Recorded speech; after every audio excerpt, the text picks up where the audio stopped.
2018. Paradise City Comic Con 2018. It's all SuperCon. Right, scratch that too. Welcome. For a little while here, we're sitting here with Josh Martin. Give a round of applause. Woo! Thank you. Thank you for joining us. Thank you for being here with us. Yeah, my pleasure. Thanks for having me. All right. No, the pleasure is all ours, sir. Whatever. So, yeah. Let's forward with the questions. I'll throw out some of mine. Yeah. And opener, as always, is what got you interested in performing and acting? Well, I kind of told this story the other night, but probably the first taste of acting I got was in 2nd grade when I did my first play ever. And I grew up in Louisiana, Halton, Louisiana, a little country town. And Louisiana. Yep. And we were doing You're a Good Man, Charlie Brown. Nice. And I played Linus. Okay. And so my across the street neighbor was also the director. She was a school teacher, and she had a son. We were friends, and so her son was Charlie Brown, and I was Linus. And one of the lines that I had was, "Come on, Charlie Brown, you can do it." And then, boy, am I a hypocrite. That was the line. And in 2nd grade, I had no idea what hypocrite meant. And even when it was explained to me, it was still, I don't. What do you mean? It's Is a fibber? Well, sort of. So my director, she just gave me a line reading. She said, "Just go, come on, Charlie Brown, you can do it." Boy, am I a hypocrite. So she gave me that line reading.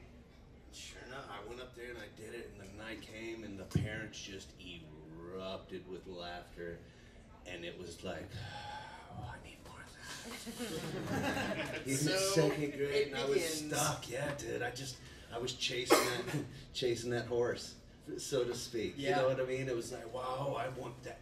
A whole room of parents laughed and smiled at me. That's some power. That was fun. So yeah, and then growing up in Louisiana, that was probably the best play I did my whole time there until I moved away at 18. So that tells you a bit of the quality or lack thereof of the theater arts community. At least at that time, it's gotten better. But yeah, so I went through life just kind of like, I like it, it's fun, cool, but it wasn't a job you could get, right? And then I went to my first semester of college, I paid for. I worked part-time, I played soccer, I went to college, and I was majoring in marketing. And I went to make that last payment for the first semester, and I was like, dude, I do not want to sign up for any more classes. Like, I can work, I can make extra, all that. It didn't bother me at all, but I didn't want to, it felt like I was the 13th grade. Right. So I told my dad, I don't think I'm going to go back to college next semester. What are you going to do?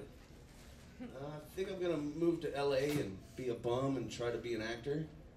He was like, well, I commend you for being, reasonable about it, putting bum in there, but I don't want you to be a bum, so will you let me help you? And that was a different reaction than I had kind of expected. I don't know what to say. Right, I expected it. What do you mean you're not going to? But, at the same time. You gotta finish your education first, and then you gotta. But I was paying for it, so. But they were also giving me a free place to stay, which was, cool. But at the same time, it was my decision to not do that, and he was cool with helping me out. He was in advertising, my dad was, in Shreveport.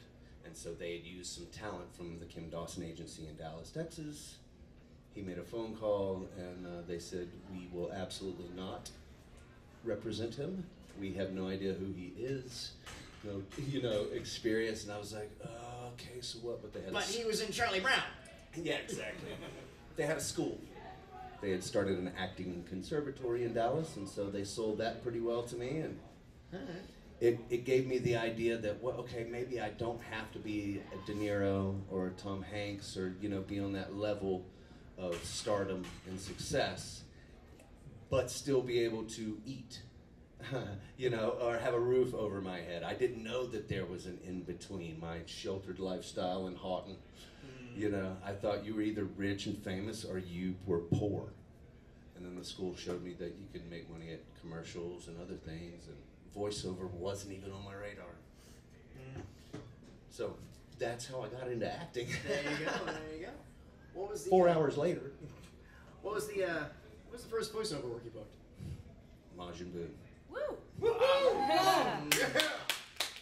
It was crazy. Yeah, that's a great story. I'll go ahead and waste some more time. At acting school, I met Chris Rager, voice of Mr. Satan Hercule, and we've been best friends ever since. During that time, we started comedy troops. Chris and I will be downstairs. We'll be across the floor at 4:15. At 4:15, there it is. Yeah, check it. He's got some good stories. But we started comedy troops while we were in acting school because the proverbial you can't get an agent because you haven't worked and you can't get work because you don't have an agent was in effect. And somehow we had the idea, I don't know who did consciously or if it was just we were all on the same page, but we decided we'd be like a band who wants a record deal, you know, and we'll just play clubs, make people, they've got no choice but to notice us because we're making a big wave at clubs, and so we were the only comedy troupe to play in like Deep Ellum. Was this Texas. Sketch or improv? Both. Both. Okay, We did all right. sketch, improv, and musical parody. Okay. Some original songs, you know. There were songs like the Dolphin song. I had a sketch group like many moons ago. And Right on. yeah, it is like a band. It was And great. When it works so beautifully. Well, the and best when part- it doesn't, No question. The best part about us is we all lived together for financial reasons and other reasons, and we were rehearsing technically 24, you know, whenever we woke up, and we didn't have jobs. We had made the commitment that, you know, we're just going to be actors. Whether we got to, you know, eat bologna sandwiches or whatever, we're just going to be actors. It worked out over time. It wasn't an overnight deal. Yeah, it was never is. a long deal. But yeah, that's how I got into it. And Mike McFarland, who's Master Roshi, he was into Dragon Ball Z and anime more as a fan, and he had heard about auditions for Dragon Ball Z. He got a part. He told us about this little thing that he was doing and told Rager to go and audition for Mr. Satan. He did. He booked it. So a little while longer, they invited Chris Sabat to come to the show, who was directing and obviously Vegeta, etc. And he saw me do one of my characters called the Pillsbury Homeboy. So that's basically the Pillsbury Doughboy is on his way home from school one day, gets jumped by the Keebler Elves, and it flips that switch off in his head. You know, he's done with the bullying. He decides to listen to rap music, smoke weed, get angry, write gangster rap music. So I redid Snoop Dogg's "What's My Name." A lot of baking marijuana innuendo in there, inappropriate language, but in the cute voice. did you have a gag for getting poked? Well, no, I did it to myself, and I wore an oven mitt. I wore Dickies coveralls, white. I wore a baker's hat, but I had it cocked to the side, do-rag under. I wore a giant gold rolling pin on a chain. I made that. That was the funnest. Yeah.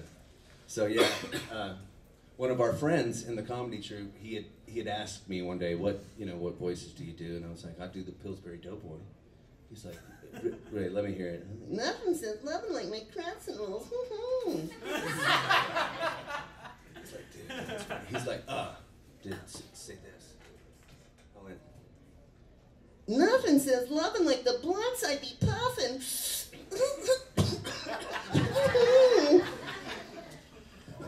And that begat the Pillsbury Homeboy. Sabat saw that sketch and he was like, we got a big pink one coming up. I think you'd be good.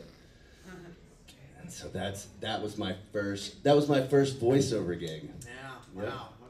Fortunate. And that was, I kind of call that sort of the second generation of American anime style. sense of you had your first generation, which was like the Astro Boy, the real early stuff. You know, Star Blazers, Gatchaman, all 3 versions of it and stuff. You had some of the stuff in the 80s, and then then you came around that time and you were in that perfect area where just beginning to show in the United States, and the videotapes, when there were videotapes, really starting to circulate. So you got him right at that prime time. I'm glad you mentioned that, because when I got the part, I'd heard them talking about it, but it still wasn't on my radar. As a matter of fact, my only introduction to it was the early Speed Racer. Yes, all that. And it was still Japanimation to me. That's the only term that I knew. And then I came in, they were saying anime, and are they just being cool and not saying animation? Or I didn't know what it was, but I'm glad I got in on it when I did, and I had no idea what it was going to be. I don't think many people did, as a matter of fact. No, but it was weird too, because when I was in college, we were watching bootlegs like Saint Seiya. And that was back in the day. You get VHS tapes, and you get them 3rd generation, flown in from Japan. Right. And my first exposure to adult Dragon Ball stuff was because they would show the commercials for it, because this was raw off Japanese TV. Oh, okay. And when they brought it in, I said, "Oh, that's that weird show I saw the commercials for, with like the midgets and the hair riding on clouds and screaming a lot, even by Japanese standards, you know." So, yeah, I was like, and then I was like, my God, and it's a juggernaut. Great. I had no idea when Sabat explained the character of Majin Buu to me, gave me kind of like a brief synopsis when I read for it, and I didn't understand what he said. I couldn't compute it. You know what I mean? It's kind of like the first time you explained it to your other friends or family or people that aren't into it and still don't get it, and they're just like, "Okay, well, I hope you like that big pink guy." You know, no clue, and I was okay. All I saw was letters on the screen as my dialogue, and it was screaming. But I had to do it cute and sweet. What It was fun. What was the recording technology like back then? It was now of course we do with the bits and it, but yeah. Yes, it was on tape. Yeah. We had to oftentimes reset, take a break while they reloaded the tape. You know, I'd take a 5-minute break while they reloaded it, and you know, you'd have to start over because of something technically. You know what I mean? You couldn't just do it again. You know, now they're just like, yeah, we should have started 30 seconds ago. Go. You know, there's no stopping, there's no breaks, and that's the difference. I think that's the biggest difference. Oh, and paper. There's no more paper. It used to, you used to have to go through scripts, and I kind of miss sometimes, because sometimes I still want to go, okay, make a little note to myself on the script just to remind myself what to do, but you can't do that anymore. You just gotta go, The Trek guys were just lamenting that they don't get paper scripts. Instead, they have a special app that they have to download or read it off their pads and stuff. And they're like, yeah, they can't, you know, do the Christopher Walken trick of eliminating the punctuation. You gotta have, at the least, you've got to have an app or a application to be able to do that on your device. Crazy stuff. So you did that. You also did a couple. Did some miscellaneous character work. You did a couple of Lupin the Thirds. Yes. And I adore Lupin. That was just, you can't go wrong with that. I was Donald Hibbler, I think that was. Yeah. Quentin. That was my favorite thing to say in his voice. Quentin. Nice. I said you had a lot of respectable stuff. Detective Conan, Barney and Friends, of course, Full Metal. You know, it's gone on. I mean, you, One Piece, Dragon Ball. Ace Attorney is my newest one. If anybody's into that, Ace Attorney, I do Larry Butts. Hey. Appropriate. It's just I finally get to do my voice. Finally, never get that. Oh, wow. Do character stuff. They've got a ton of me. And since somebody always asks this, anyway, let's just go ahead and get your version of it. What would you say to someone who wants to get a career in voiceover acting? Always start with acting, because it's the basics. If you can act, then you can voice act. You can act for film. You can act for commercial is a different acting. Learn the fundamentals of acting, and then once you learn those, then you can start specializing. Do a play. See what it is like to do a theatrical play. So you can get it on as an extra in a commercial. See what all that production is about. See how long it takes to put 30 seconds together. Yeah. How long it takes to sit around and do nothing. And then when they ask you to go, you're late. You know what I mean? Where have you been? You know, and they're mad at you about it. Or, you know, and voiceover, you have even less time to make a choice. You go in the booth and like, here's your script, action. And if you don't get it in that first, second, third take, you probably won't be back. But if you've done the work, learn how to act, it's easier. And doing the comedy troops was a good thing for me too. Yeah. And Chris will tell you the same kind of thing. It got us conditioned to just doing it and not really giving two rips what anybody thought. Just go for it. Improv do that too. Yeah. You gotta go. Gotta justify it, make it good. And we had a bunch of drunk SMU college kids come to watch us. And they could be brutal to try and work over. But it was great too, because you know, we got to train with the heavyweights. You know, we didn't just perform for our parents or, oh, that's so good. Y'all are funny. No. You suck. What? I got a suggestion. Vagina. That's a good one. But then having a good guy like Chris Rager in your troupe with you, who's giant and gives less rips than these kids in the audience, it's good to shut him down. Anyway, I digress. I won't share that with you. No, that's that. But yeah, if you're ever interested in dabbling in improv, they're not all cutesy, stuff like that. Yeah. Drunks, Totally not having it. Oh, you're not funny? Guess what? I don't think you're funny. I had a woman every suggestion for a location. The dating game. We did it, but she wouldn't shut up about it. So all that being said. You grab them by the ear and escort them out. Yeah. Pretty much. What?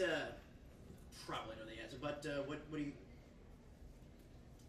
Probably Dragon Ball has been your most rewarding, but is there a particular role that you just really look back on and say like, wow, that was just fun and I nailed it, or just something that you look back on personally? I have to be biased with Majin Buu, the fat one. Yeah. I mean, it's the funnest. I get to do all of it. Get to be cute, sweet, evil, and destroy things, and have a little personality. Now, finally, in the beginning, I was kind of like, is this all I'm gonna do is screaming? Not that I was against it per se, but I was wondering where this was going, and finally in Super, it started a little bit in Kai, but in Super he's finally having some lines and a little bit more personality, and getting to yell at Satan a little more. What was the first convention appearance you made? That was probably back in 2002. What was that like? So you'd never done that before. Yeah, wait a minute, you mean there's some place for the fans and they want to meet me? It was crazy. Does anyone? And believe it or not, yes, they had conventions in that long ago. Way back then. Yep, in my day. Even before when we were born. How did people get Dr. McCoy autographs before he dies? They had a trading card game, the Dragon Ball Z card game. Anybody familiar with that? Well, Score Entertainment did a national tour where they skinned a Hummer, a vintage, original style Humvee vehicle with Dragon Ball Z decals. Majin Buu was on it one time, and we'd go to these conventions, and then we'd do a comic book store the next day. Okay. So that was pretty crazy. I didn't know people cared. So that was fun. That was fun because you do the gig. Yeah, totally. You do the gig and you go in and especially back then, I had to wait until the VHS tapes could come out, and they would give them to me. Yeah. Right at Dragon Ball Z, we used to have this thing called the mall. It was just the box of swag behind Chris Sabat's desk, but there was nothing else. There was just a bank building, and we were on the third floor. Third floor. Anyway, but they do not have a mall anymore. They have a giant warehouse of cubicles and employees, and there was nothing free floating around no things. No more office swag. No, but so I didn't have I wasn't able to see the finished product. I didn't know if anybody else was watching it. Didn't know if anybody cared. If they did watch it, did anybody like it? Did they hate it? You know, like, shut up. There's people here, they want me. Wow, cool. So thank you for showing up. Thank y'all very much. Thank you for being here. So let's go ahead and open up to your questions. 3 rules on that. One, you get 1 question at a time. I'll come back to you if that's way, but 1 question at a time. And 2, ask him questions. Do not make requests, please. Do not ask him to do voices. And no personal endorsements. Don't turn on your mobile device and say, hey, give a shout out to my Dragon Ball fan club, or sing happy birthday to my friend who can't be there. Otherwise, I gotta stop being a host. I gotta become a moderator. And I don't want to be a moderator. All right. No need. We'll moderate this. Right. All right. Have you ever pranked someone using Boo's voice? Like, gone up to a McDonald's drive-thru and just done it? Like, Boo, want a cheeseburger? I've not used Boo's voice to prank anyone. However, back in those days, the comedy troops and living together and no money, I did use my voice to prank a few pizza establishments, which in turn delivered us complimentary pizzas based on the voice and information I gave them. Were you pulling a Jerky Boys on? Maybe.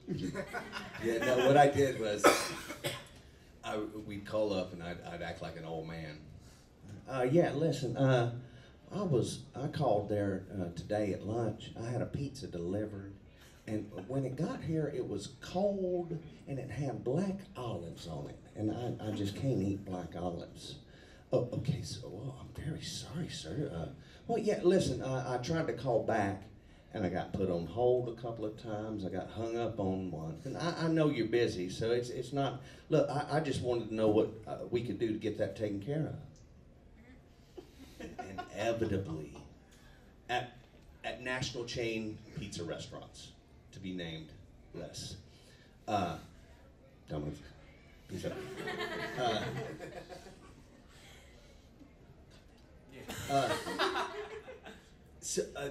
We found out who it was. Right. We finally. I don't think I dented their revenue at all, did I? So yeah, they have provisions for that, and I'd worked in the restaurant, and I kind of took advantage of that knowledge, knowing that they would. It's nothing to give away a free pizza to them every once in a while. So anyway. Well, at least you were there. Your angle was nice. Yeah, it wasn't like you guys. And that was the deal. I'd learned that too. Kindness got you a lot further. Well, I'm very sorry, sir. What can we? I tell you what. Next time you'd like to order a pizza, tell them Dan told you to call up, and I'll take care of it for. Well, Dan, I really appreciate it. Thank you so much. You know, actually, I've got the grandkids over this evening, and I'd love to order them a pizza. Or 3. So I would go ahead and get an extra. I would get 2. I'd get a cheese and a pepperoni, and they'd bring it, and the poor delivery driver would be angry when he did not see an old man open the door. I'm a grandkid. Did you open the door and say, "I'll get it, Grandpa"? Oh, hey, how's it going? We didn't even play it that cool after Yeah, we were. Oh, hey, man, thanks. Dude, we could barely reach over from the Sega Genesis and the bong to grab the phone and make the phone call, you know? It's like, no, you call. No, you all right, fine. Turn it down. Turn it down. Did you have a rolling cycle? Okay, we did Domino's last week, so it's Pizza Hut's turn. Okay. We ran out of spots, yes. Okay. I tried not to abuse it, but you know, also at the same time, I was feeding. It wasn't me taking a whole pizza and eating a piece and being like, I'm full. I don't want this anymore. I was feeding like an apartment full of guys, a 2-bedroom apartment full of like 6, 8 guys. You were using your craft to feed you. That was the best part. My friend who got me to do the Pillsbury Homeboy, his mom is Australian. She's so sweet and crazy at the same time, but Mark would tell his mom, Denise, like, just what Josh did. She'd go, oh, I love it. I love it. Oh, it's funny. It's funny. No, don't feel bad. You're entertaining them. You're entertaining them. They should be paying you. Yeah, you deserve that, Peter. Oh, it's funny. Just knowing, I appreciate you justifying this for me, but it's wrong. I should not be doing this. So I've asked for forgiveness, and I hope that I've been given it. I think you'll still go to heaven. So, I'm not worried. Lady? Who's Yes. your favorite character to voice act? Definitely Majin Buu. Yeah, he's the funnest, because he gets to be silly and crazy at the same time, and cute. Little cute and crazy. Kind of like me. Here, cute question, you get a copy. Okay. Nice. Thank you. Yeah. Let's go with this guy right here that we'll get him. What's up? So, since Dragon Ball Z is a licensed show from Funimation, how do you like Funimation as a company and the staff's working over there? I love Funimation.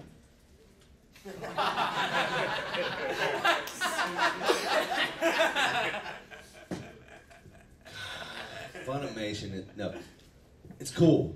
Like I said before, I started when it was 3 offices on a floor of a bank building. The Chase Bank Building at Holiday Lane and 820 in North Richland Hills, Texas. And we'd go up, and all these professional bank people would be getting on, and they'd look at these young stoner kids getting on and off. And was like, what are these ragamuffins doing in our building?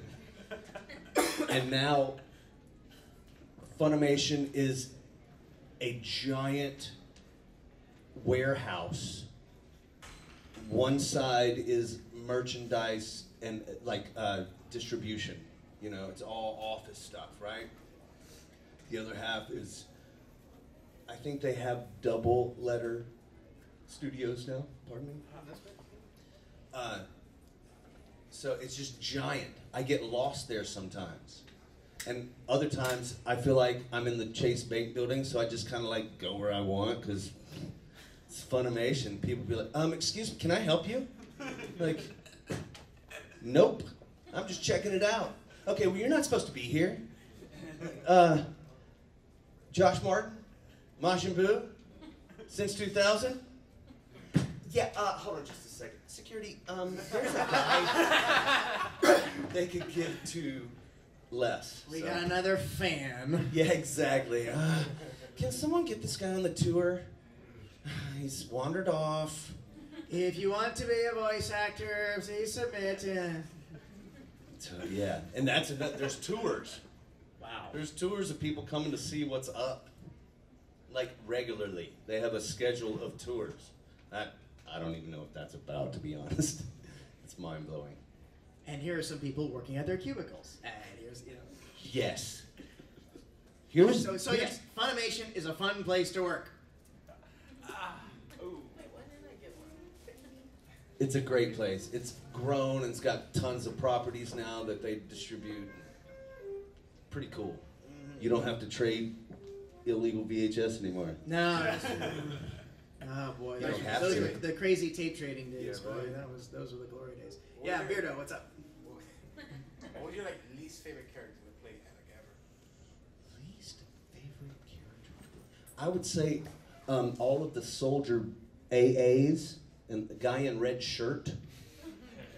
You're like, okay, you can't really see him, but he dies. And when you're ready, beep, beep, beep. Ah! Excellent. Okay, moving on. Retros are But to be jinxed. honest- Everyone knows that. I'm sorry, what? Everyone knows that anything wearing a red shirt in sci-fi is jinxed to die. Oh, good to know. Thanks. Yeah, but anything, you know, honestly, it all pays the same whether I'm dying or I'm turning people into chocolate. It's the same rate per hour. You ever done video games? Yes. You ever done like the we got 12 different ways you gotta die, and because I always hear those horror stories of I was shot. I had to do 27 different ways of getting shot, and those takes can get tedious. Roadkill. I did Roadkill. That was an independent game, and me and one of the guys from the troupe, we were like a radio station. We were just two kind of Jersey guys, you know. Hey, yeah, listen, you know, this is crazy. It's crazy what's going on over here, and it's a post-apocalyptic kind of GTA kind of deal. Blood Rain. Oh, you're on Blood Rain? Yeah, I'm the final villain. That was you? Oh! I got that game. Right on. I've never seen it, so if you I've never seen my performance. You see, this is why I come to conventions, so people say, dude. Were you the one of like the three vampires, or you were the Beliar guy? He's like white and got like, Yeah. I don't even know the name. They're just like, we haven't named him yet. He's the last villain. He's gonna be kind of hard, and I don't know. What do you got? That Dude. was you? As far as I know. Yeah, that's another thing. You never know. Sometimes you do these things and you see the final product and you're like, that's not me. What happened? They didn't like what it did? What's wrong? They could have told me. You get the self-conscious actor going on. You're like, well, wait a second. Maybe they hate me now. Maybe the industry hates me. Maybe I'll never work in this town again. No. Then they call you tomorrow. And, okay, no, I knew I nailed it. So I was just waiting on you to call me. And anyway, did that answer the question? I think. I can go off on tangents sometimes. No, bro, that's what it's all about. You probably get all the Dragon Ball video games free. Like, you're gonna get Dragon Ball, the new one. You remember that mall that does not exist anymore? Exactly. No, I don't get any free games. I gotta purchase my own games. Isn't that some, right? I'm sure some of them out there, the Sabbats and the Schimmels and those guys who are, you know, more in the know, they get the more direct free swag. Me, nah. Just shut up and be cute. Turn things into chocolate and we'll poke you when we need you. Okay? Hey, Mr. Beard, here you get one. All right. Oh, man. And do you have your hand up? Yeah. I was gonna say, when you go to GameStop to purchase a game, you should say, "Oh, I'm Majin Buu, so let me get that discount." You don't know how many times Chris Rager does that. But he tells me he's Hercule, obviously not Majin Buu. But I make fun of Rager about it sometimes, or a lot of times actually, because that's just like his greeting to everyone. Yeah, get a number 3, supersize it, add a strawberry shake, and you watch Dragon Ball Z? I'm Mr. Satan. I'm only joking like this much. Seriously. Dragon Balls, I'm not into Star Wars, sorry. So what was that strawberry shake? Yeah, well, sometimes it happens. And Rager, he's like, well, yeah, it's okay. Just thought if you like him, how much? Oh, yeah. As a joke, you should one day just go to McDonald's and like, who wants Szechuan sauce? Questionable. Who wants Yeah, morning sauce? let's not go there. All right. And hands, if you're gonna interject, please. Okay. Who's got a question? What? And then everything stopped. We're gonna do the lightning round. You know what the lightning round is? Just one right after the other. You raise your hand, ask a question. It's a 1 to 2 short word answer. Hands go down, I'm out. Actually, All right, now See? all right. This the guys. See you how that mentioned, works? Yeah. you mentioned getting into acting if you want to get into any sort of production. Yes.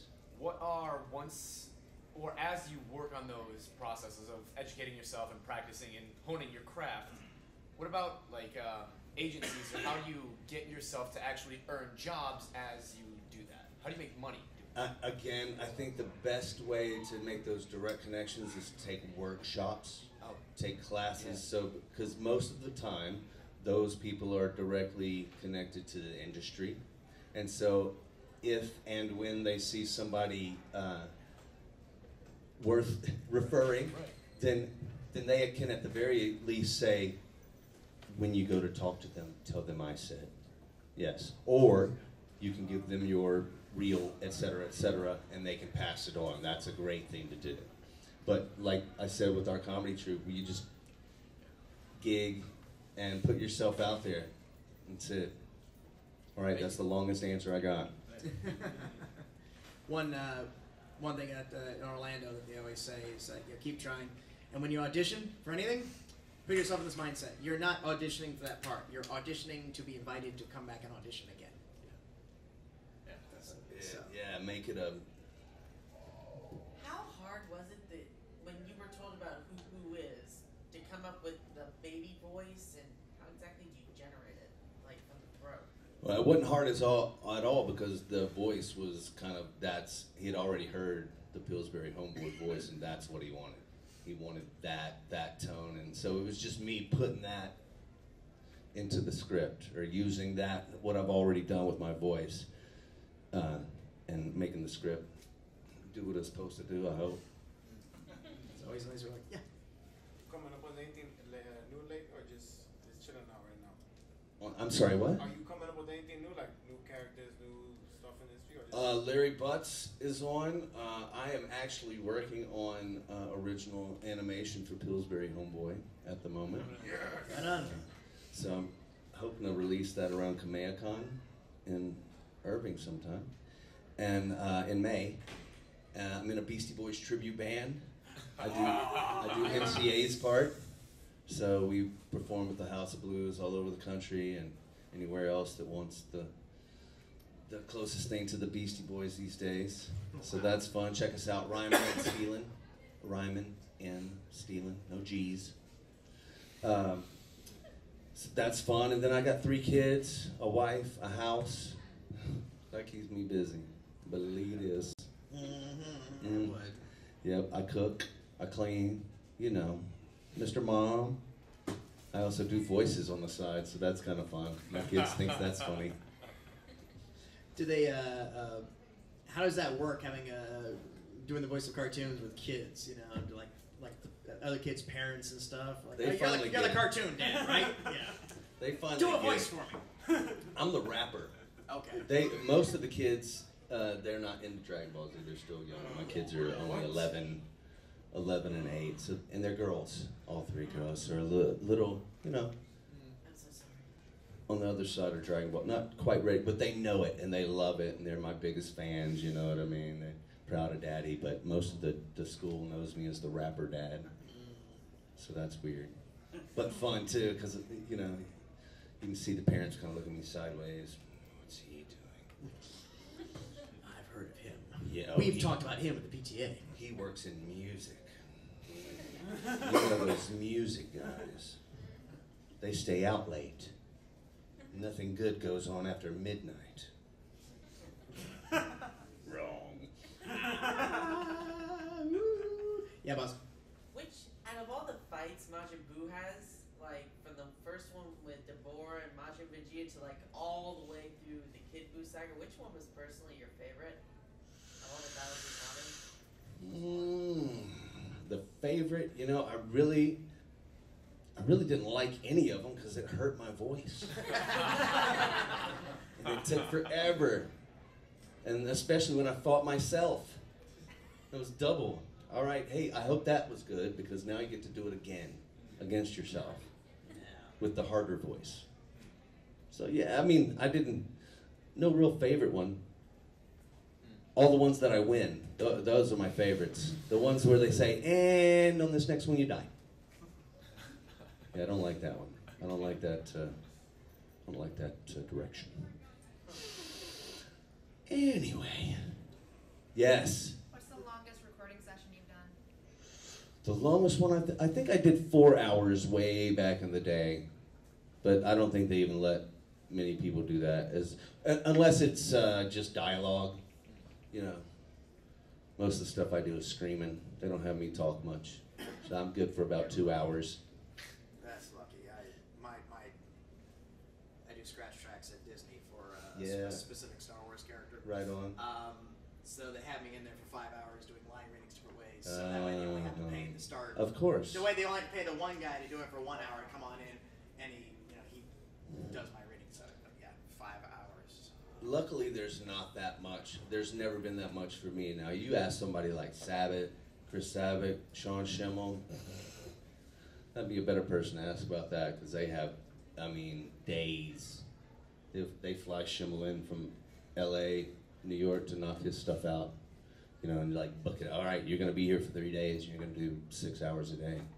It's just how it is. But, he's just mainly doing, don't do that, or whatever he does. That answer your question? All right, cool. Who's next? 3, 2, 1. Y'all have a good con. Appreciate you having me. Hey, wasn't that fun? I know I had a great time. If you want to see some more great videos just like that, you can click right over here. Also, click here to subscribe to our channel and leave a thumbs up and a comment in the section below. Thank you so much for watching, guys. We'll see you next time.